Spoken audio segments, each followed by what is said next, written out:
Vermont, New Hampshire, and Maine are three incredibly beautiful states that make up the far northeast point of the United States. But while each has grown over the last decade, it hasn't been by much. And if you look just a little to the south, the state of Massachusetts has grown far more over the years despite being much smaller. Here's why the relatively small Massachusetts has more than twice the population of Vermont, New Hampshire, and Maine combined. Hello and welcome to Geography by Geoff. New England is one of the oldest areas of the United States. Made up of 6 full states, the entire region punches way above its weight in terms of national influence for its size and population. But much of this influence is on the back of the relatively small Massachusetts and to a lesser degree Connecticut and Rhode Island. Vermont, New Hampshire, and Maine, despite being the largest states by area, don't have even half as many people as the state of Massachusetts. And there's a geographic reason for this. But first, if you're a fan of my videos, head on over to Substack for additional geography by me. Free subscribers get an extra article per week, and paid subscribers get access to exclusive content, special callouts, and much more. So come join me on Substack. New England has had an incredible impact on the United States despite it being a relatively small region. Its complex history really has been foundational for the US as a whole. From early colonial settlements to modern statehood, New England has had an outsized influence on national politics. But like with most regions of the country, its growth hasn't been spread out equally. European explorers have been active within the modern-day United States for quite a long time. In fact, the longest continuously inhabited European settlement within the US is actually St. Augustine in Florida, which was founded in 1565. But it wasn't until the early part of the 1600s that New England would get its first permanent settlement. The Pilgrims, seeking religious freedom from the Anglican Church, landed in modern-day Massachusetts and founded the Plymouth Colony in 1620. A decade later, the Puritans would formally establish the Massachusetts colony. This would further cement the English presence and control of the region. As the decades progressed, Connecticut and Rhode Island would be founded in the 1630s, and New Hampshire, initially part of Massachusetts, would emerge as its own colony in 1679. These 4 New England colonies anchored the region that we know today, and they were successful in luring settlers mostly on the promises of religious freedom and economic opportunities. Fertile land made for prime agricultural activities, which would eventually form the economic backbone of these colonies, complemented by flourishing fishing and shipbuilding industries. As more settlers moved to the region, and then settlers began spreading throughout, new geopolitical issues would arise. During the 1700s, New England would become embroiled in the French and Indian War from 1754 to 1763. This war, of course, was a relatively minor part of the 7 Years' War that took part all over the world. But while the war would stimulate economic development within New England, it would also impose heavy taxes on the colonists, seeding discontent and setting the stage for the American Revolution. In 1773, shortly after Great Britain imposed a tax on tea, a band of colonists would sneak onto the British East India Company ship and proceed to dump about 92,000 pounds of tea into the Boston Harbor. This would really be the first of a series of major events that would eventually culminate into full-blown war for independence. Following the Boston Tea Party, the Revolutionary War would be fully realized on Massachusetts soil with the battles of Lexington and Concord in 1775. The signing of the Declaration of Independence in 1776 would effectively transform these former colonies into states, though it would be a few years before they would ultimately win the war. Despite winning the war, the territorial map of New England was not yet complete. Vermont, initially claimed by both New Hampshire and New York, declared independence from both and functioned as an autonomous republic until it officially joined the Union in 1791. Meanwhile, Maine would remain part of Massachusetts until 1820, when it was acknowledged as a separate state under the Missouri Compromise, where Missouri would be admitted as a slave state and Maine would be admitted as a free state, thus continuing the delicate balance between the country at the time. And with that, New England as a region would be whole. The story of New England from its colonial beginnings to modern statehood is an integral part of American history. Without New England, the United States as we know it today might not exist at all. But despite being so integral to the country, one state stands out as the dominant New England state: Massachusetts. But before we get to why Massachusetts has so many more people, if you're enjoying this video, hit that subscribe button. More fun geography videos are just a single click away.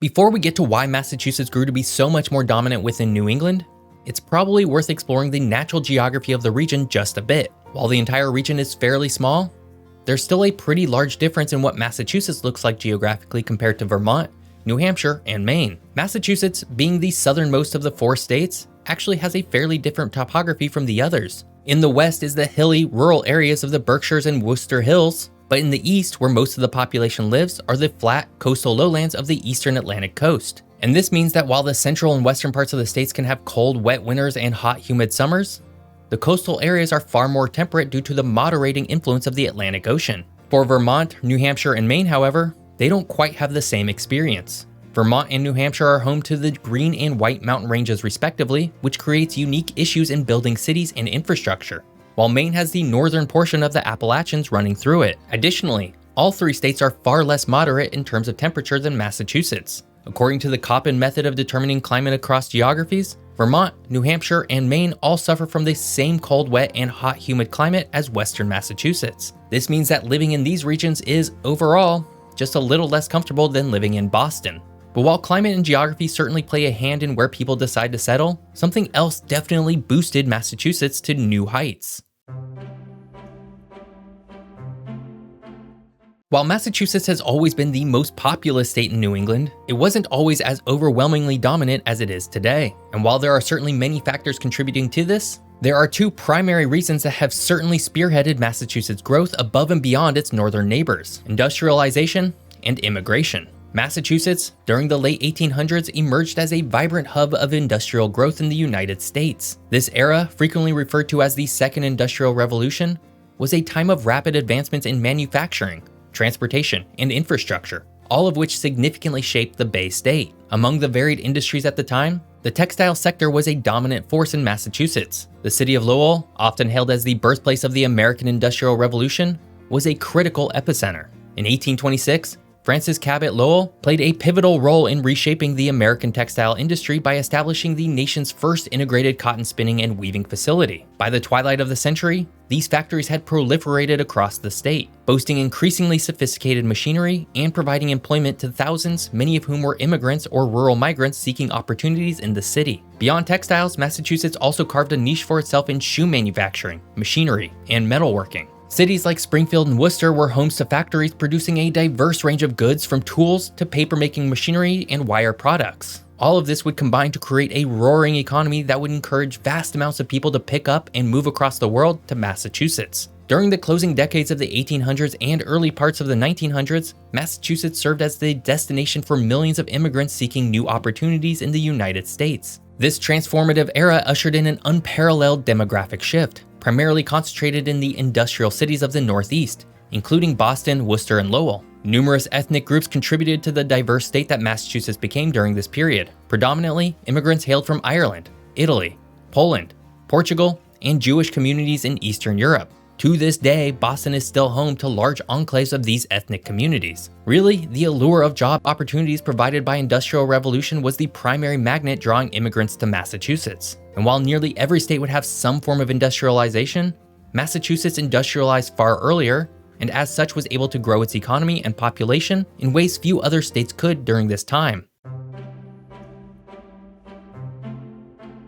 Today, New England is a diverse region with millions of people. Of all 6 states in the region, Massachusetts has the most people by far with just over 7 million as of 2020. This is followed by Connecticut with 3.6 million, New Hampshire and Maine with about 1.4 million apiece, Rhode Island with 1.1 million, and finally Vermont with about 650,000 people. This means that, when accounting for Connecticut and Rhode Island, Massachusetts is a little less than half the total population for the region. Though it should be pointed out that a large part of Connecticut's population is within the New York City metropolitan area. For cities, New England would be led by the Boston metro region with about 4.9 million people, Providence with about 1.7 million, Hartford with 1.2 million, and Worcester and Bridgeport with 1 million each. The largest metropolitan regions in the northern half of New England would be Portland, Maine with 560,000 people, and Manchester, New Hampshire with 430,000 people. Burlington is the largest metro region within Vermont with 230,000 people. All 3 of these cities combined would amount to about 1/5 the size of the Boston metro region, which continues to be the economic anchor for New England as a whole. Geography, industrialization, and immigration combined to create the Massachusetts we know today. But while Vermont, New Hampshire, and Maine all have much smaller population, their growth does exceed that of Massachusetts, which has far higher living costs. And that means we could see a demographic shift for the region in the future. I hope you enjoyed learning more about New England and why Massachusetts is so dominant. If you did, please subscribe to my channel. And if you want to watch more of my videos, you can do so here.